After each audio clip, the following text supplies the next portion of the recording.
وعلى آله وصحبه أجمعين. أما بعد، أعوذ بالله من الشيطان الرجيم. بسم الله الرحمن الرحیم. بزرگوں اور دوستوں، انسان کی زندگی میں مختلف حالات آتے ہیں، کبھی خوشی، کبھی غم، کبھی راحت، کبھی مصیبت، کبھی آسائش، کبھی پریشانی.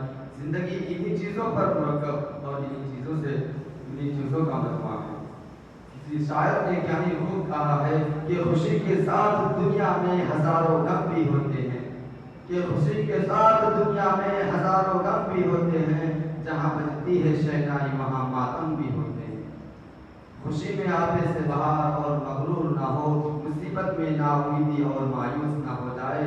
غم اور مصیبت میں صبر کرے، اللہ پر بھروسہ اور توکل کرے.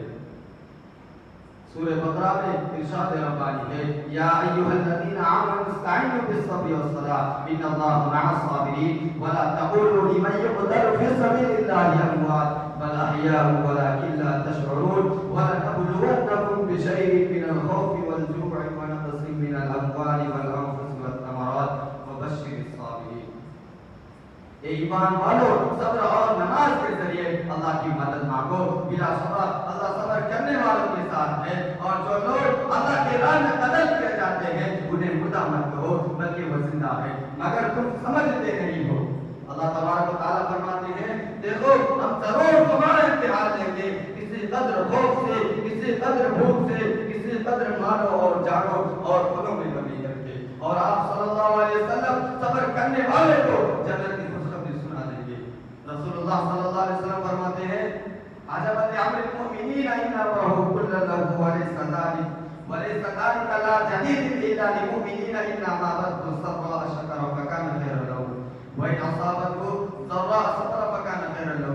کہ مومن کی بھی عظیم شان ہے، اس کی ہر حالت اس کے لیے خیر و بھلائی کا باعث ہے. یہ بات صرف مومن کے لیے مخصوص ہے اور اس میں کوئی شریک نہیں. یہ وہ ہے کہ اگر اسے کوئی خوشی حاصل ہوتی ہے تو اس پر شکر ادا کرتا ہے، بس یہ شکر بھی اس کے لیے نیک و بھلائی کا سبب ہوتا ہے. اور اگر اسے کوئی مصیبت پہنچتی ہے تو اس پر وہ صبر کرتا ہے تو یہ صبر بھی اس کے لیے نیک و بھلائی کا ذریعہ ہوتا ہے. غور کیجئے اے مسلمانوں، غور کیجئے، اس سے بڑھ کے پڑھنے میں غور ہوگا. صبر اور شکر دونوں حالتیں مسلمان کے لیے، صبر اور شکر دونوں حالتیں مسلمان کے لیے اجر و ثواب کا باعث ہے. غم کی حالت میں تقدیر الہی پر صبر کی وجہ سے، اور خوشی کی حالت میں شکر کی وجہ سے. غم اور خوشی دونوں ہی خوشنودی الہی کا سبب ہے. رسول اللہ صلی اللہ علیہ وسلم فرماتے ہیں، مومن قوی، مومن ضعیف سے اللہ کے نزدیک زیادہ محبوب ہے. ہر مومن کا قوی ہو یا ضعیف اپنے اندر اگر بھلائی رکھتا ہو تو ان کی حفظ کرو، دنیا و آخرت میں نفع پہنچانے والی ہو تو اس کی حفظ کرو اور اللہ سے مدد مانگو، اور ان چیز پر عمل کرنے سے عاجز نہ رہو جس کا تمہیں حکم دیا گیا ہے. اور اگر تمہیں کوئی مصیبت پہنچے تو یوں نہ ہوتا ہو کہ یوں کرتا تو یوں ہوتا، بلکہ یوں کہو کہ اللہ نے مقدر میں کیا ہی لکھا تھا. اگر ایسے نہ کہو گے تو شیطان کے فریب میں آ جاؤ گے، شیطان کی عمل داخل دروازہ کھول دو گے. ایک مرتبہ سرکار دو عالم صلی اللہ علیہ وسلم عبداللہ بن عباس رضی اللہ عنہ سے فرمایا، یہ لڑکے اللہ کو یاد رکھو، اللہ تمہیں یاد رکھے گا. اللہ کو یاد رکھو، اللہ تمہیں یاد رکھے گا.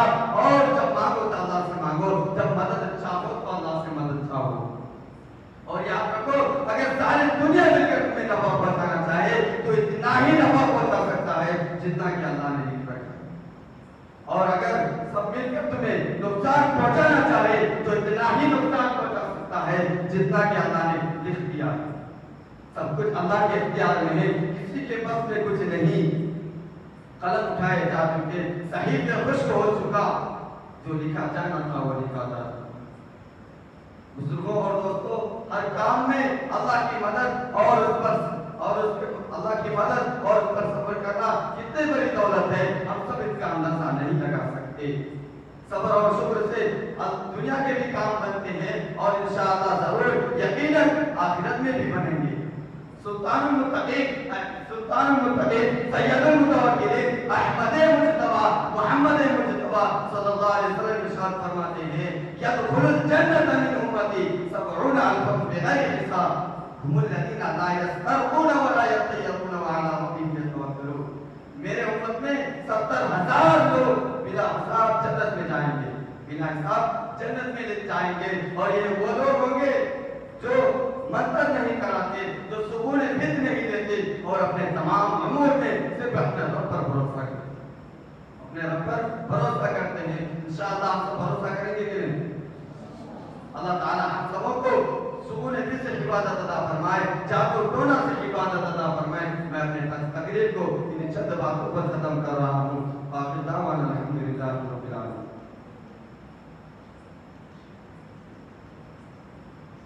ماشاء اللہ، یہ تھے ہمارے ساتھی مرغوب اجدادی